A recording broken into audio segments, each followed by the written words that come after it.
ఆశా వర్కర్ల న్యాయమైన డిమాండ్లకు అసెంబ్లీ ముట్టడిని ముందస్తు అరెస్టులను తీవ్రంగా ఖండిస్తూ మాపై దౌర్జన్యంగా కాళ్లు చేతులు విరిగేలా హాస్పిటల్ పాలు చేశారని మండిపడ్డారు.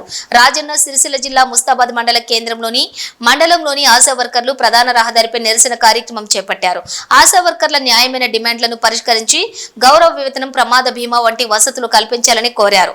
ఈ సందర్భంగా వారు మాట్లాడుతూ పలుమార్లు జిల్లా అధికారులకు ప్రభుత్వానికి విన్నవించుకున్నప్పటికీ పట్టించుకోకుండా మాపై దౌర్జన్యంగా ముందస్తు అరెస్టులు అలాగే అసెంబ్లీ ముట్టడిలకు వెళ్లిన కొంతమంది ఆశాలను కాళ్లు చేతులు విరిగేలా చేసి ఆసుపత్రులలో ఉన్నారని ఆవేదన వ్యక్తం చేశారు.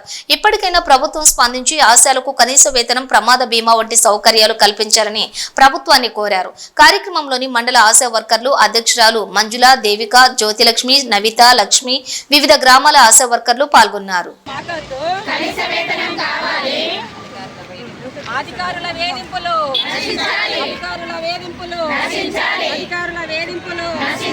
పారితోషకం ప్రమాద బీమా సౌకర్యం నిన్న బడ్జెట్ సమావేశాల ఆధారించుకొని మేము అసెంబ్లీ ముట్టడి కోసమని చెప్పేసి రాష్ట్ర కమిటీ పిలుపు మేరకు మేము వెళ్ళాలి అని నిర్ణయించుకోవడంలో నిన్న ముందస్తు అరెస్టులతోనే అనంటే అది తీవ్రంగా ఖండిస్తున్నాము. ముందస్తు అరెస్టులు అనంటే ఒక ఆడవాళ్ళకి అసలు విలువనివ్వకుండా ఇప్పుడు ప్రభుత్వము పోలీసులు పెట్టేసి అట్లా తీవ్రంగా అసలు కొంచెము ఎట్లా అంటే ఆడవాళ్ళం నిండితనంతోనే ఉండే ఆడవాళ్ళము 4 గోడల మధ్యలో నైటీలో ఉండే వాళ్ళ ఆశలను కూడా లేడీ కానిస్టేబుల్ తీసుకెళ్ళి వాళ్ళని అరెస్ట్ చేయడం అనేది ఇది తీవ్రంగా ఖండిస్తున్న విషయం. ఇది ఆడవాళ్ళకి ఒక మచ్చ. మేము ఆడవాళ్ళమై ఉండి ఆశా వర్కర్లుగా నౌకరు చేయడం ఇది ఇబ్బందా, లేకపోతే మాతోటి అసలు గవర్నమెంట్కి ఎలాంటి చెడు జరుగుతుంది, ఏ విధంగా మాతో వర్క్ చేయించుకొని ఎలాంటి ఫలితం లేని విధంగా ఉన్నారా?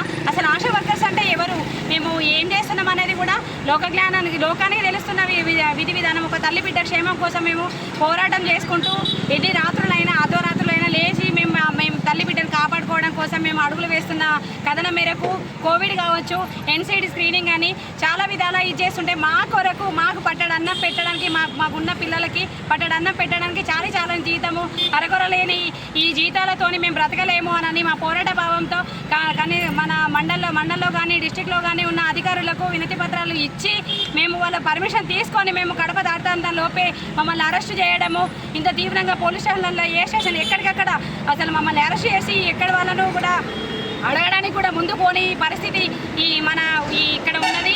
ఈ రాజన్న సిరిసిల్ల జిల్లా ఏంటిదంటే అధికారులైనా కానీ ఎవరైనా అసలు ఈ పని పారితోషికం అనేది పని చేస్తేనే పైసలు ఉండే మాకి ఎలాంటి ఒక హెల్త్ సంబంధించిన కార్డ్స్ లేవు, ప్రమాద బీమా సౌకర్యాలు లేవు.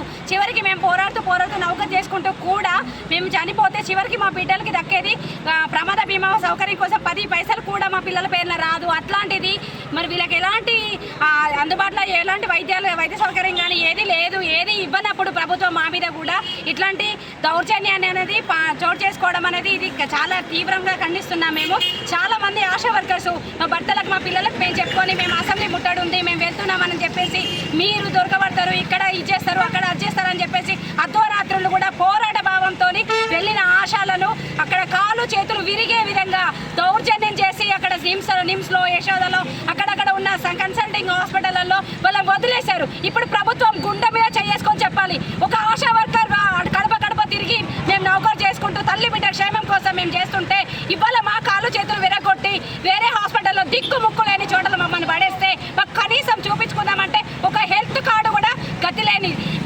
హెల్త్ డిపార్ట్మెంట్లో వర్క్ చేస్తున్న ఆశా వర్కర్ సార్. ఏదైనా ఉంటే గవర్నమెంట్ చిత్తశుద్ధితోని మాకంటూ ఈ పెరిగిన ధరలకు అనుగుణంగా ఫిక్స్డ్ వేతనం 18,000, హెల్త్ కార్డు, ప్రమాద బీమా సౌకర్యం ఇప్పటికైనా మాకు కనీసంగా ఈ బడ్జెట్ సమావేశాల్లో నిర్ధారణ అనేది చేయాలి.